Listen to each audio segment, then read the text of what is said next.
Il y a des gens qui pensent que parce qu'on est pécheur, nous ne sommes pas dignes d'approcher le trône de Dieu. Il y a des gens qui pensent que parce que nous avons fait tellement de fausses choses, nous ne pouvons pas accepter cette main que notre Dieu miséricordieux nous tend.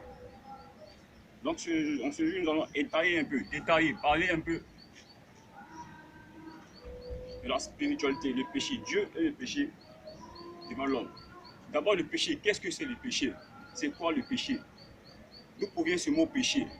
Le mot péché provient de la Bible, voilà, c'est une dérivée de la loi.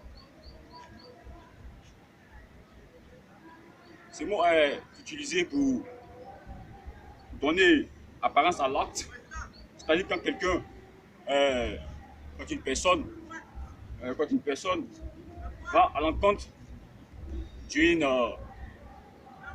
loi, d'où la loi. Donc la loi est là pour nous rappeler le péché.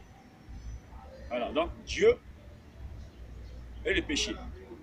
Dieu, dans sa parole, demande à l'homme, à la conservation du jardin d'Éden, de ne pas manger le fruit, de ne pas goûter au fruit, c'est-à-dire de ne pas le désobéir en un mot bien précis.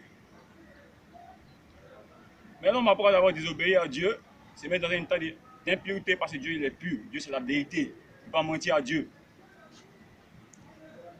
Quand il a menti à Dieu, il ne pouvait plus être demeurant en sa présence. Parce qu'ils se sont reconnus, et même, Dieu ne les a pas encore jugés, mais eux-mêmes se sont reconnus pécheurs.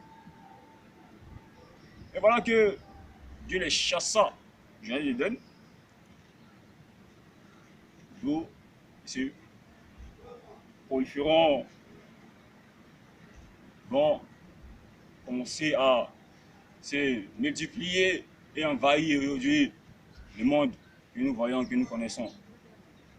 Voici où naît le péché, la désobéissance d'Adam et Ève. Et nous lisons, quand nous voyons dans l'Ancien Testament, généralement, pas dire généralement, dans les livres de l'Exode, dans les livres de la Genèse, en tout cas, la plupart des écrits de l'Ancien Testament traitant sur le péché nous montrent aussi comment Dieu relançait son peuple, comment Dieu